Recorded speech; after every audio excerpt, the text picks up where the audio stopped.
Shalom Adonai. Amém. Amém. Glória a Deus. Que Yeshua HaMashiach possa receber toda a glória, todo o louvor, toda a majestade, toda a magnificência, todo o nosso amor, todo o nosso culto, toda a nossa adoração, Aleluia. de todo o nosso ser, de toda a nossa alma e com todas as nossas forças. Aleluia. Amém?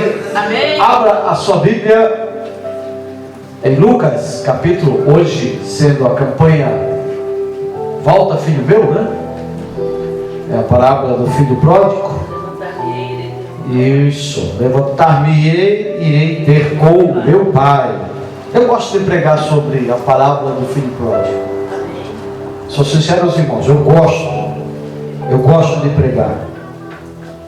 Lucas capítulo 15 diz assim, versículo 11. Aleluia. Jesus continuou: um homem tinha 2 filhos. O mais novo disse a seu pai: pai, quero a minha parte da herança. Assim ele repartiu sua propriedade entre eles.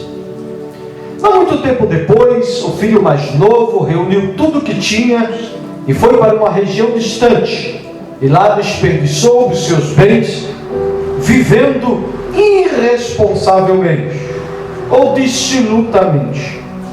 E havendo ele gastado tudo, houve naquela terra uma grande fome e começou a padecer necessidade.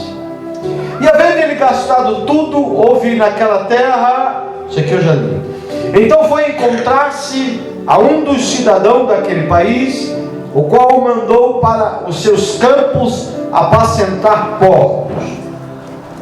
E ele desejava encher o estômago com as vagens de alfarrobeira que os porcos comiam, mas ninguém lhe dava nada.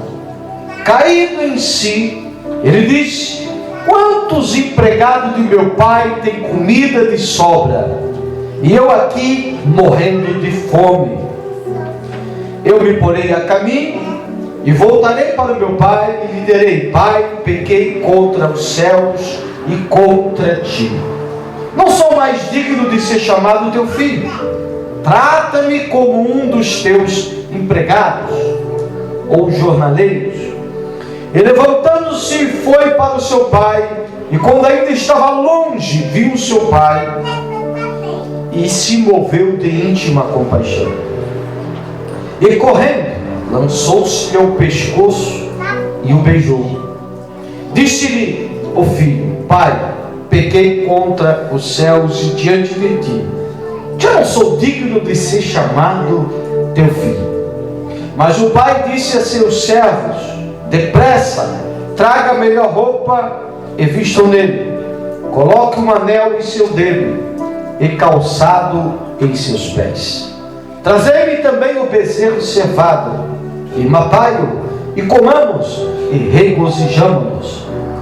Pois este meu filho estava morto e voltou à vida, estava perdido e foi achado. E começaram a festejar o seu regresso. Ora, o filho mais velho estava no campo, e quando voltava, ao aproximar-se da casa, ouviu a música e as danças. Então chamou um dos servos e perguntou-lhe o que estava acontecendo. Este lhe respondeu: seu irmão voltou e seu pai matou o novilho gordo, porque o recebeu de volta, são e salvo. Mas ele se indignou e não queria entrar. Saiu então o pai e estava com ele. Mas ele respondeu ao seu pai: olha, todos esses anos tenho trabalhado como um escravo ao teu serviço, e nunca desobedeci às tuas ordens, mas tu nunca me deste nenhum cabrito para que eu pudesse me alegrar com os meus amigos. Mas quando volta, parece teu filho que esbanjou todos os teus bens com as prostitutas, matas o novilho gordo para ele? Disse o pai: meu filho, você está sempre comigo e tudo que tenho é seu. Mas nós tínhamos que celebrar a volta desse seu irmão e alegrar-nos, porque ele estava morto e voltou à vida, estava perdido e foi achado. Aleluia. Amém? Porque isso é. Esta parábola, amados, amados, ela é conhecida como a parábola das parábolas. Essa parábola tem inspirado professores, ela tem inspirado pais, tem inspirado pregadores, mestres da palavra de Deus. A parábola do filho pródigo. É impressionante, amados, como Jesus constrói uma história que envolve uma família que vive uma grande crise e que nos traz profundas lições de amor e de graça, e que traça muito bem as fragilidades humanas e revela o quanto nós somos frágeis, fracos em governar e direcionar a nossa estrutura emocional para enriquecermos as nossas atitudes de relacionamento.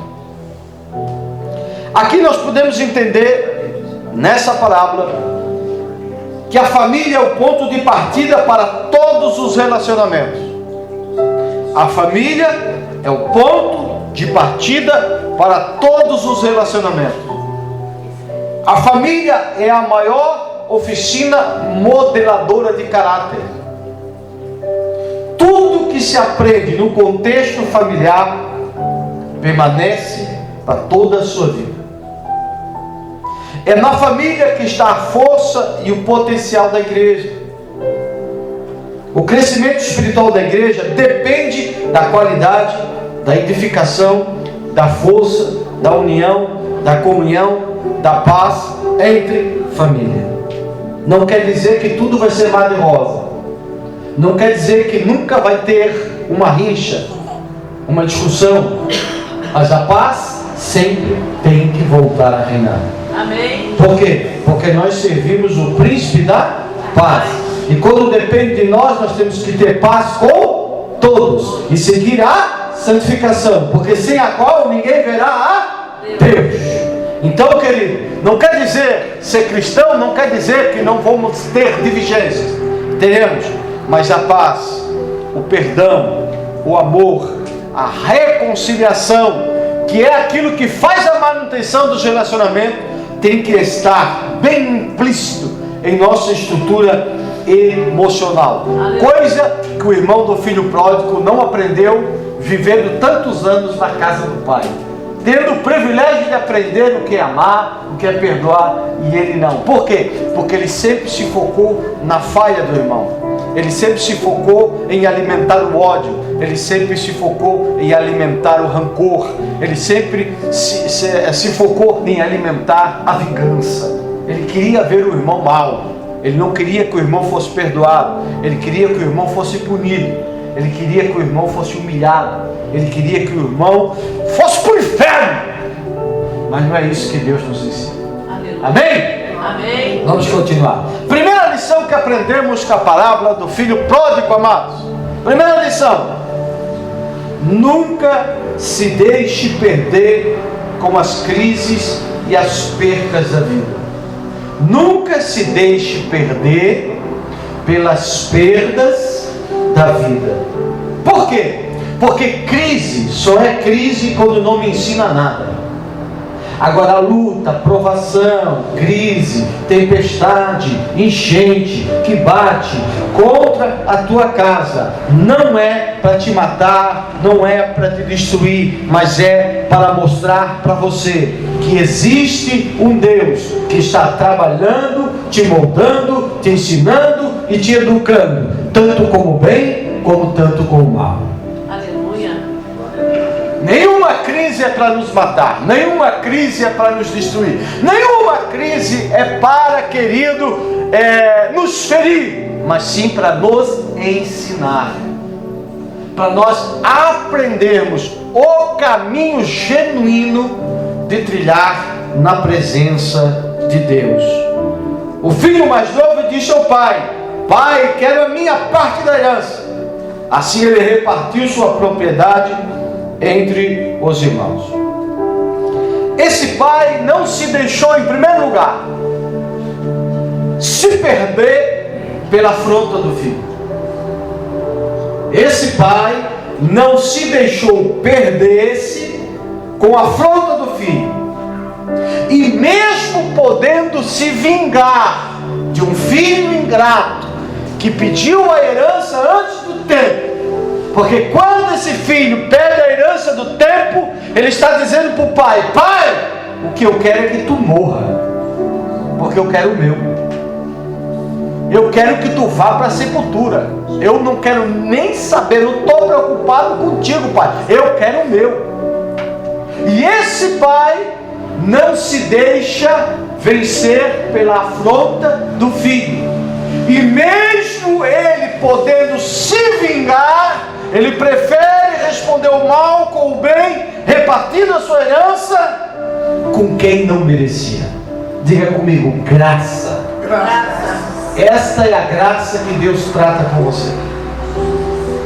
Você tratar as pessoas melhor, mesmo elas não merecendo. É fácil, pastor? Não é. Mas esta é a graça que Jesus nos ensina. Esse é o Deus que Jesus resplandece para entendermos. Deus olha para você não como eu olho. Deus não olha o que você faz. Deus olha o que você pode vir a ser. Porque se Deus olhasse para aquilo que nós fizemos, Ele nos viraria as costas, nos abandonaria e nos entregaria a nossa própria sorte. Mas quando Deus olha para você hoje, Ele esquece o que você foi ontem, e Ele quer que você entenda que o teu amanhã pode mudar, mas se você tomou uma decisão hoje. Aleluia. Porque o teu amanhã está intacto. O teu presente é resultado do que você foi ontem, mas o teu futuro vai depender das tuas atitudes que você fizer hoje. Aleluia. Esse pai decide responder o mal com golpes de bondade, respeitando a escolha ingrata do seu imprudente filho. Porque o que ele não aprendeu dentro da sua casa, o pai sabia que a vida iria lhe ensinar. Quantas vezes você não ouve o pai, você não ouve a mãe? Lembra quando você não ouvia o pai, não ouvia a mãe? Lembra como muitas vezes, hoje eu consigo me lembrar dos conselhos da minha mãe? Eu podia ter evitado muita coisa na minha vida. Verdade. Vai estudar, filho, não queria nada. Não queria nada. Sofri, não precisava ter sofrido. O meu irmão mais velho, que morreu, ele deixou um exemplo.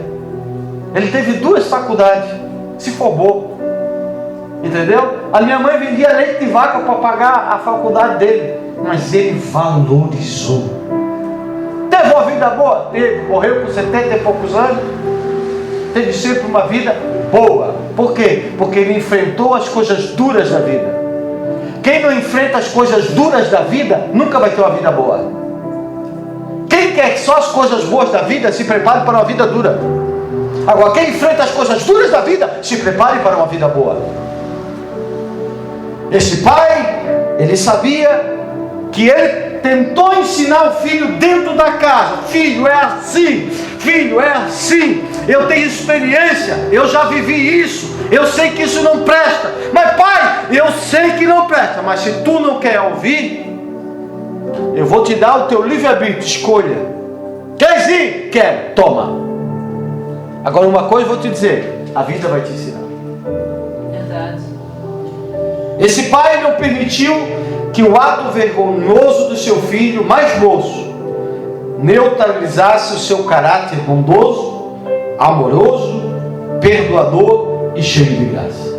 Quantas vezes nós, por causa da atitude do nosso próximo, por causa da atitude do nosso semelhante, nós temamos e não amar, nós teimamos e não perdoar, e nós não conseguimos manifestar a graça de Deus na nossa vida. Por quê? Porque somos carne, somos pó, somos cinza. Mas quando permitimos que o amor de Cristo entre em nossa vida, querida, nossa estrutura emocional ela é mudada, ela é transformada e nós conseguimos Aleluia. Mesmo tendo tropeços, Aleluia. mesmo temos atitudes erradas, mas sabemos voltar atrás, sabemos recuar, sabemos que erramos, sabemos que tomamos decisões erradas e voltamos e tomamos a decisão certa.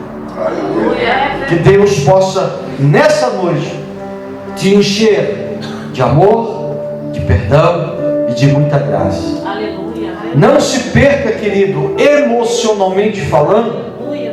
permitindo que as atitudes alheias empobreçam o seu caráter bondoso, Deus. perdoador Aleluia. e amoroso. Aleluia. Não Jesus. permite. Não permite. Continua sendo amoroso, perdoador e cheio de graça. Independente do que te fazem. Aleluia. Por quê? Porque o Senhor diz: minha vingança, diz o Senhor. Irai-vos e não pequeis. Deixe que a ira passe. Não se vingue, porque minha é a vingança. Se é a vingança do Senhor, quem sou eu para querer tomar aquilo que não é meu? E o que não é teu? O que não é meu? A decisão de se vingar. O Senhor disse: a vingança é minha. Não me furte aquilo que é meu. E muitas vezes nós queremos se vingar. E isso não cabe a nós. E o pai do filho pródigo, que simboliza Deus, nos mostra esta verdade. Segunda lição que a palavra do filho pródigo nos ensina: nem tudo na família sai como nós planejamos. Às vezes nós se questionamos: mas Senhor, eu te sirvo, eu te adoro, eu sou fiel. Por que isso está acontecendo na minha família? Por que isso está acontecendo com meu filho? Por que isso está acontecendo com a minha filha? Nenhum pai, querido, planeja ter um filho traficante. Nenhum pai planeja ter um filho assassino. Nenhum pai, nenhuma mãe planeja ter um filho alcoólatra, prostituto, ladrão. Todos os pais geram seus filhos na expectativa que eles vão lhe dar alegria, orgulho. Mas por que nem sempre é assim? Porque existe uma coisa que nós não podemos tirar dos nossos filhos, que é exclusivo deles. Quando ele nasce, Deus diz: pega! E nós não podemos tirar. Mesmo nós querendo tirar, nós não conseguimos. Mesmo nós queremos arrancar, nós não conseguimos. O que é, pastor? A livre escolha deles. Eu não posso escolher por ele. Eu vi uma resposta, acho que foi na televisão. A pessoa pediu e disse: intercede por mim a Deus. Aí ele olhou para a pessoa e disse: tu acha que eu não intercedo a Deus por ti? Eu intercedo. Só que eu não posso decidir por ti o que tu tens de decidir. Eu posso até orar por ti. Posso orar pelo irmão Osvaldir, posso orar pela irmã, posso orar por você, Dolan, posso orar por você, Loito. Mas é você que vai decidir aquilo que é certo e o que é errado. A decisão é sua. Eu não posso decidir por você. Porque se eu pudesse decidir por você, eu decidia. Se eu decidisse por você, eu decidiria que você trilhar o caminho de Deus. E muitas vezes nós ficamos se preocupando. Por quê? Porque nós não temos controle sobre o livre-arbítrio dos nossos filhos. A escolha é deles. Como meu pai não teve, a minha mãe não tiveram controle sobre o meu livre-arbítrio. Eu fiz escolhas e eu tenho que ser responsável e assumir as consequências da minha escolha. Eu escolhi. Não tem ninguém que é culpado. Nem meu pai, nem minha mãe. Sou eu que escolhi. Eu que escolho. Eu escolho. A minha vida, ela é controlada pelas minhas escolhas. Porque se alguém escolhe por mim, eu sou escravo da outra pessoa. Deus te dá o livre-arbítrio porque Ele não quer que você seja escravo dele. Ele quer que você voluntariamente amorosamente, apaixonadamente, sirva a Ele com fidelidade. Aleluia. Agora, se o teu filho fizesse tudo o que você manda, por obrigação, que amor era esse que ele ia demonstrar por você? Ele ia morrer murmurando, dizendo que você era um ditador, que sempre controlou. Por isso que eu sempre digo, eu errei com os meus filhos como pastor. Por quê? Porque eu transformei uma igreja num cárcere, numa prisão para os meus filhos. E muitos deles, ou quase todos, quando criaram asa, a primeira coisa foi olhar para a janela aberta e... Por quê? Porque estavam que nem uma panela de pressão, pressionados a fazer o que não queriam fazer. Talvez até orava, Deus, quando é que eu vou ter minha liberdade? Agora esse pai, ele mostra, quer ir, filho? Vai. Quer quebrar a cara? Vai. Quer sofrer? Vai. E essa lição que nós temos que aprender. Nem tudo na nossa família sai como nós planejamos. Terceira lição que aprendemos com o filho pródigo: transforme o seu lar sempre em um lugar de boas memórias, fazendo sempre o seu melhor. Quando esse jovem cai em si, ele não se lembra da casa da avó, ele não se lembra da casa do tio, ele não se lembra da casa de um amigo, porque o pai, no tempo que esse filho conviveu com ele, ele semeou na mente do filho que ele era um pai amoroso, perdoador e cheio de graça. Nós podemos ter qualquer perrengue durante a nossa vida, mas o filho, ele sempre, quando ele cai em si, a primeira pessoa que ele tenta buscar é o pai e a mãe. Quando a água bate no bumbum é papai e mamãe. Agora, quando a água bate no bumbum e ele procura titia e vovó, aí você está com algum problema na sua casa. Você está com algum problema de relacionamento com o seu filho, porque ele não vê mais você como um pai e não vê mais ela como mãe.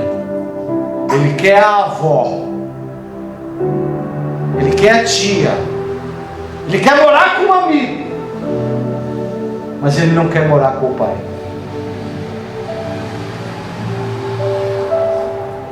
Amém? Se você ainda é um pai e uma mãe que age com graça com seus filhos, uma salva de palmas para você. Glória a Deus, aleluia.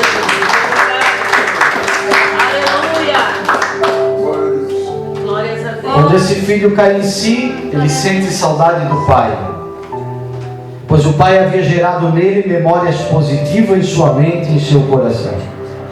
Eu imagino esse filho dizendo: que saudade das orações da minha mãe, das orações do meu pai à mesa, que saudade do meu pai me abençoando, que saudade da minha casa, que saudade de ver a mesa posta, de estar junto com meus irmãos, da minha casa que era um santuário emocional, que saudade da minha casa que é um lugar onde eu tenho liberdade, eu vou na geladeira, eu faço porque é o meu pai. Sabe por que às vezes os filhos são folgados em casa?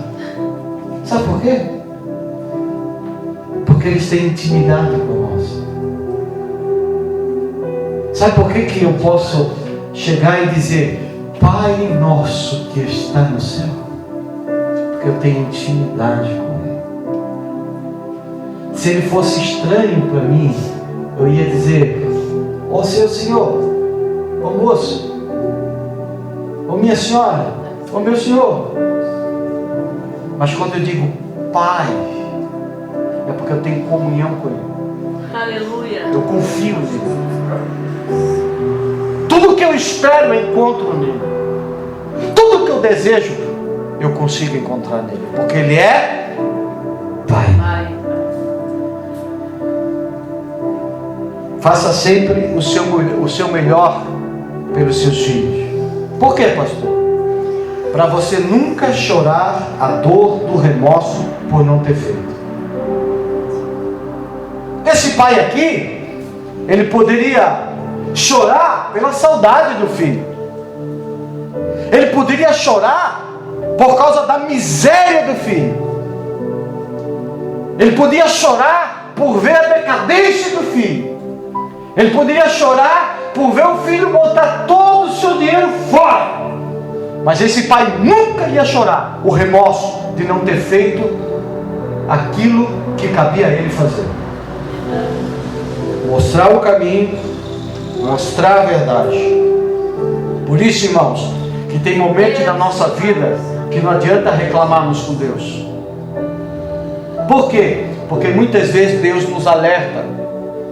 Deus diz, não é aqui, não é por aqui, é por aqui. Mas nós queremos dar cabeçada, nós queremos levar martelada na cabeça do nosso adversário. E esse jovem, só depois de muitas marteladas na cabeça, entendeu que ele nunca deveria ter saído da presença do seu pai. Aleluia. Quando eu faço o meu melhor para meu filho, para minha filha, para minha esposa, você para o seu esposo, você pode estar diante do caixão dele, você vai chorar a dor da perca, mas você nunca vai chorar por não ter feito aquilo que você prometeu que deveria fazer. Você não vai chorar por ter sido infiel, você não vai chorar por ter sido mal, você não vai chorar por não ter feito ou cuidado ou ter feito aquilo que estava ao seu alcance para fazer. Seja uma esposa, seja um filho, seja uma filha. Nunca deixe de fazer o seu melhor para não chorar amanhã o remorso de não ter feito. Guarde isso, faça o seu melhor, porque o dia que estiver diante do caixão, você vai chorar por muitas coisas, menos pelo remorso de não ter feito. Porque eu já vi pessoas desmaiar diante do caixão e dizer, mãe, pai, porque eu não fiz, porque eu fiz isso, porque eu fiz aquilo. Não adianta mais. Está morto. Está morto. Foi. Perdeu a chance. Perdeu a mané. Perdeu. Não mais vai voltar. Então, irmãos, tudo que você pode fazer pela pessoa que você diz amar, faça hoje. Porque depois que estiver dentro do caixão, não adianta fazer declarações lindas de amor. Não adianta comprar a melhor coroa de flores e mandar para o velório. Não adianta nada. Nada. Porque para onde a alma dela vai, ela não vai ver coroa, ela não vai ver tua declaração de amor, ela não vai ver nada. Esse pai poderia chorar por tudo, menos por não ter feito o que cabia a ele fazer. Ele tratou o filho com amor durante toda a vida e o filho não valorizou. Tratou o filho com bondade a vida inteira e o filho não valorizou. Tratou os filhos com igualdade, tanto é que ele deu a parte da herança igual a do outro irmão. Mesmo sendo esse ato um ato que era um ato de afronta ao pai. Mas ele disse, não filho, você quer? Eu vou te dar. A vida vai te ensinar. Querido, se tem uma coisa que a vida nos ensina, tem coisa, irmão, que você aprende na escola, tem coisas que você aprende na faculdade, tem coisas que você aprende na igreja, tem coisas que você aprende na família, mas tem coisas que só a vida ensina. Só você vivenciando, só você dando cabeçada, é que você vai aprender. Você sabe por que Sansão lhe foram furados os seus olhos? Sabe por que Sansão morreu sendo zombado pelos filisteus? Porque ele era um homem cheio do poder de Deus, mas era um homem que não aprendia com os seus erros. Não podia ver um rabo de saia. Ele não aprendia com os seus erros. Ele arrumou uma mulher, ele foi lá e contou o segredo. Ele arrumou outra mulher, foi lá e encontrou o segredo. Sofreu aqui e ficou com os olhos furados aqui.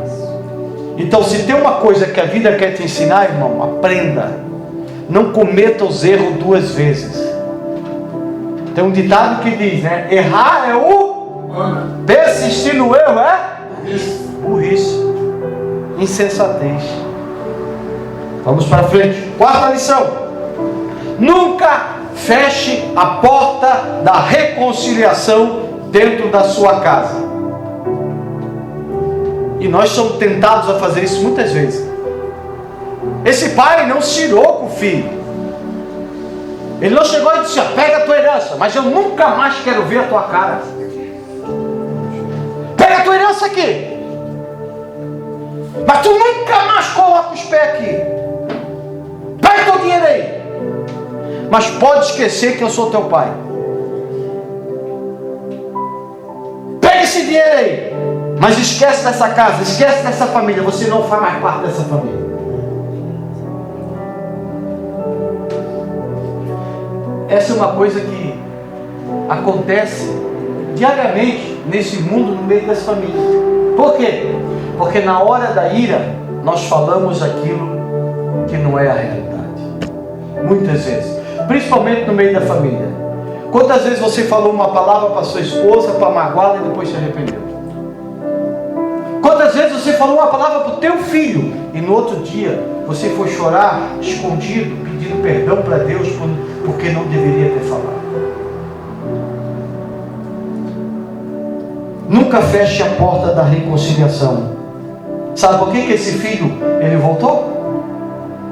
Porque a porta da sua casa, a porta da reconciliação estava aberta. Estava aberta para o perdão. Estava aberta para a reconciliação. Querido, se você quer ter bom relacionamento, nunca feche a porta do perdão em teus relacionamentos, porque muitas vezes a bênção de Deus na sua vida vai passar por ela. Aleluia. Vai passar por essa porta. Aleluia.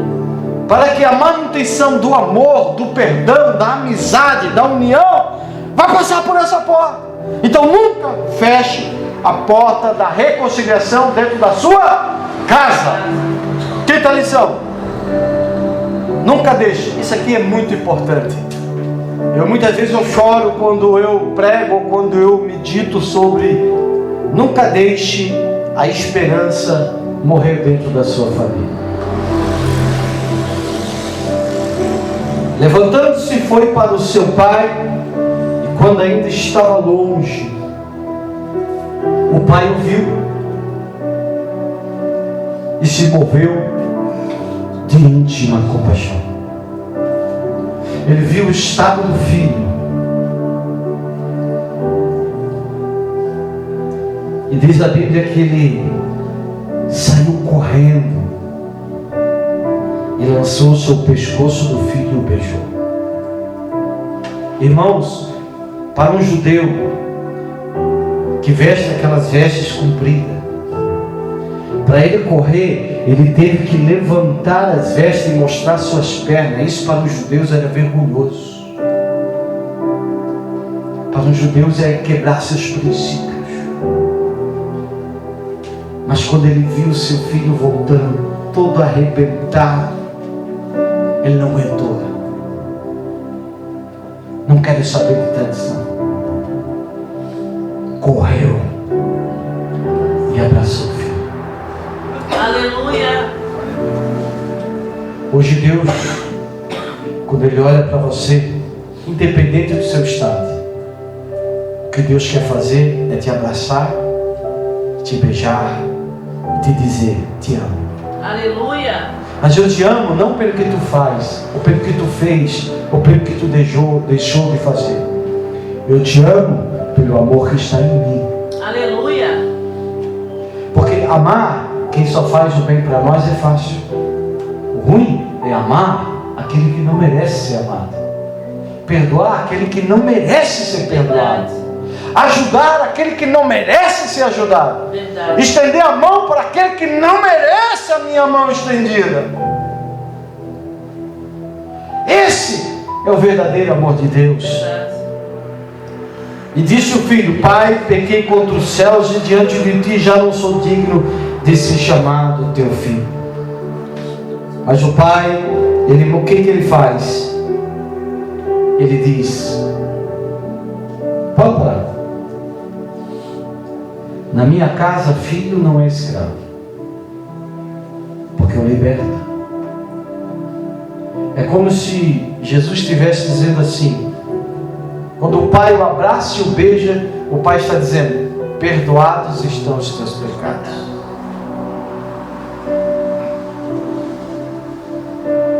E esse filho mostra uma coisa que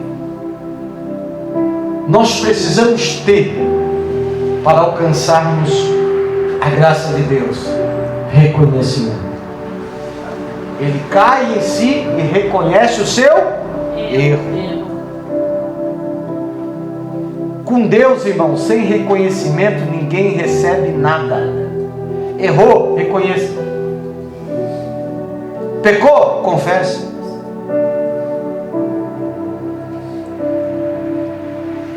Tropeçou, irmãos,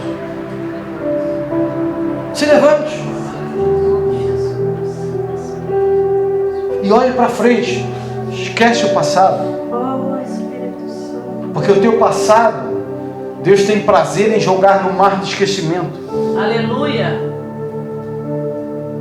E Ele tem prazer em abrir o mar para que você olhe para frente. Aleluia. Quer olhar para trás? Olhe, mas olhe para aprender com seus erros. Porque Jesus disse: aquele que põe a mão no arado e olha para trás não é digno do meu reino. Então quer olhar para trás? Olhe para os teus erros, para caminhar para frente. Aleluia. Como um agricultor que está na seara de Deus, com a mão no arado, para nunca largar. Aleluia. Glória a Deus. Aleluia. Roupa.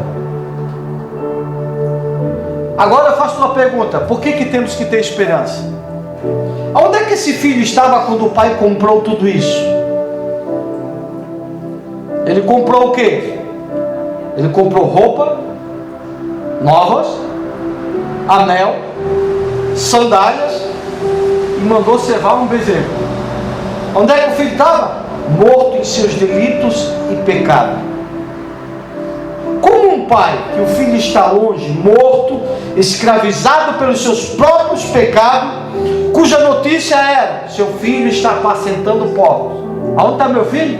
Está apacentando porcos. O nível mais baixo para um judeu. A vergonha, a humilhação, o cargo mais vil, o filho estava executando, apacentando porcos. Esse pai diz aos empregados: servem bem neste bezerro. Por quê? Porque vai ter festa. Que festa? Eu creio. Eu acredito.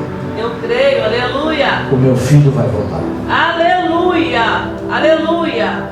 Para que comprar esse anel bonito, meu Senhor? É para meu filho. Mas ele não está sumido? Sim, mas ele vai voltar.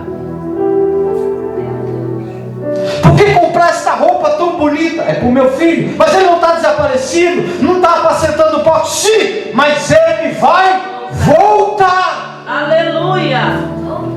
Quando nós olhamos o texto e diz que o pai viu ele de longe, isso me leva a entender que todos os dias o pai ia e olhava na janela e olhava para a estrada e dizia: não foi hoje, mas amanhã ele vai voltar. Aleluia. Aí no outro dia passava, ele ia de novo e olhava e dizia: não foi hoje, mas ele vai voltar. Eu creio. Até que um dia ele foi, ele diz: voltou. Aleluia. Glória a Deus. O pai já o tinha perdoado antes mesmo dele ter feito todas as burradas. Aleluia. É, Jesus. O pai no seu coração disse: vai, filho, a vida vai me ensinar, e quando tu voltar, eu estarei aqui para te perdoar e mostrar o caminho que você não valorizou. Aleluia. Glória a Deus. Aleluia, Jesus. Por isso que eu amo esse Deus. Ele não tem prazer em condenar, mas Ele tem prazer em absolver. Aleluia. E esse prazer é tão grande que fez Ele sofrer a dor de ver o seu filho na cruz do Calvário verter o seu sangue por amor a mim e por amor a você. Meu Deus. Por isso, querido, tome decisões na sua vida. Deixa eu ir para frente, que hoje tem a ceia ainda. Deixa eu falar mais uma lição que nunca deixe a graça comportamental em seu lar transformar em desgraça familiar. Esse pai me impressiona, pois suas ações foram manifestações de graças comportamentais. Por quê? Ele reparte uma herança para quem não merecia. É verdade. Ele prepara tudo, compra veste nova, compra anel, compra sandálias, manda cevar, manda fazer festa, prepara uma festa para um filho que não merecia. Não merecia. O filho volta sem nada, mal cheiroso. O pai faz algo que nenhum velho faria naquela cultura: levantar suas vestes e correr. Por isso que eu entendo que Deus, como esse pai, ele se expôs. Deus se expôs na cruz em Cristo Jesus para vir ao nosso encontro com o seu amor, com o seu perdão e com a sua misericórdia.